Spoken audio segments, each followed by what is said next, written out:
First of all, thank you very much, Candy, for having me here. It's very exciting to tell our listeners a little bit of what we're doing.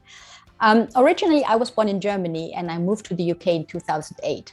And in my life outside the CIC, I've been working for more than 20 years in business transformation for financial services companies, private equity, and Big Four consulting companies.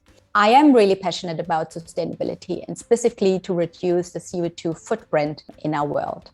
And what really engaged with me was what the United Nations Secretariat for Climate Change is doing with their new campaign, Race to Zero, with the goal to mobilize real economy actors to meet the targets of the Paris Agreement from 2015 to keep the global annual temperature increase below 1.5 degrees Celsius.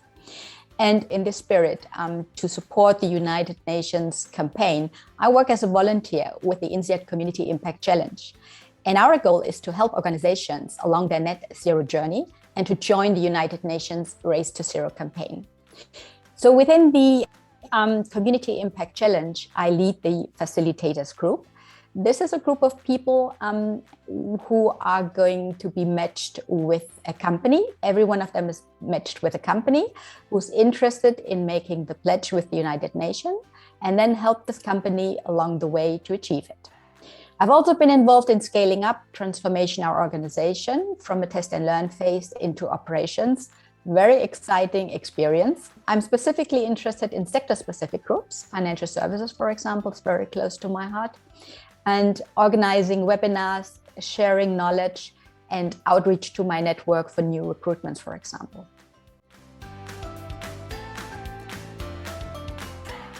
I'm really passionate about sustainability, and I'm convinced that the Community Impact Challenge is trying to do the right thing. So this is, as I said, kind of the baseline. It's extremely exciting to see us getting closer to our major goal, which is signing up 50 companies for COP26 in November in Glasgow. It is also extremely rewarding to see us achieve milestones.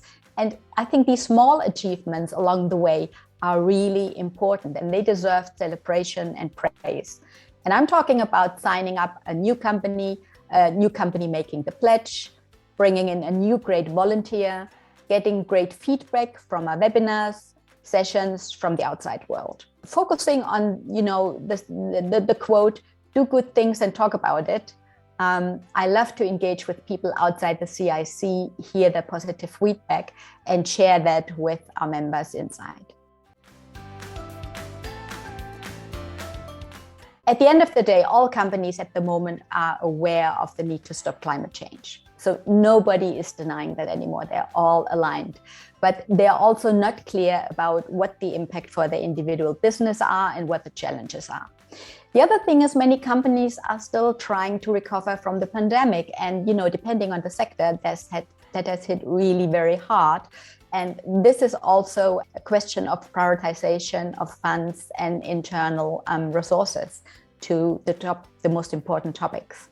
We have a few companies, they agree with the need, but they do not really see the urgency yet. And there is sometimes a little bit of misunderstanding when we talk about deadlines like 2030, 2040. Sometimes companies feel it's really far away, but when you start planning, you will see it's actually not really. One of the major issues that we really need to think hard how to overcome is the discrepancy between a company's goal, which is shareholder value maximization, and sustainability, which is not directly profit related.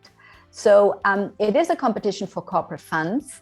And there, as I said, there is this discrepancy, and that is also reflected in the timelines. So shareholder value is very often short-term, in some extreme cases, like in the US, quarterly based numbers that force management to make decisions. Whereas sustainability is much longer term, the benefits will take time to come in.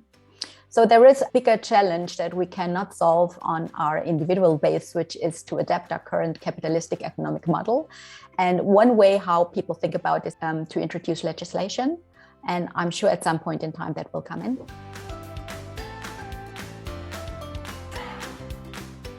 The drivers are very diverse, just to put it there. They're really companies, as I said, most companies really want to make a difference. They do get increased pressure from customers, suppliers, from the public in general. And they are, especially the bigger ones, they are, no, actually all of them, they are concerned about their brand value and their reputation. So it's really hard these days for a company to stand up and say, I don't care, I don't want to do it. So they all have to commit to something. It also, interestingly, once they start the journey, it will help companies become more efficient. It can provide a platform for innovation. Interestingly, it may help attract and retain staff, specifically younger people. In interviews, start asking questions about what their future employer is doing in terms of sustainability. It may help to cut costs because, as I said, it may drive innovation. It can strengthen stakeholder relations. One of the points really that companies agree to is that at some point legislation will come in. And you just don't want to be one of these companies that have to make major decisions in a short amount of time, under time pressure. That is just not a good base to start working.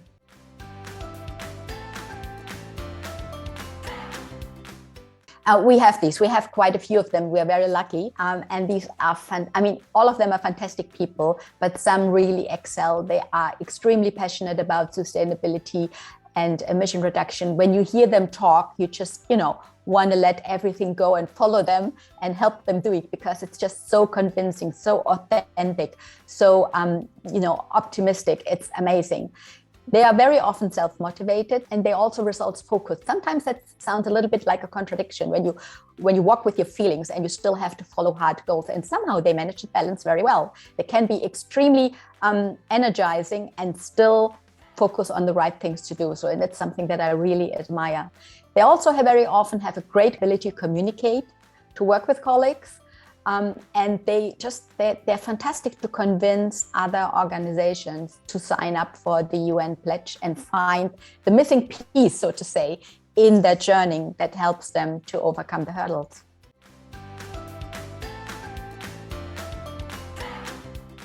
It's pretty clear they should join us and volunteer for one of our roles. So they should join us either as a company. They're all working in a business environment, so they're all companies. So they should think about what can they do in their local environment to help an organization to make the pledge. They can volunteer as facilitators, help other companies be matched. They can be net zero experts if they have already experience. They can be experienced leaders if they have already made the journey. So depending where their interests are, that there is a space for them in our organization to make a difference, what I'm trying to say. And we are very happy to help them to find that space. But there is a role for everyone. Please come join us and together we can make the difference.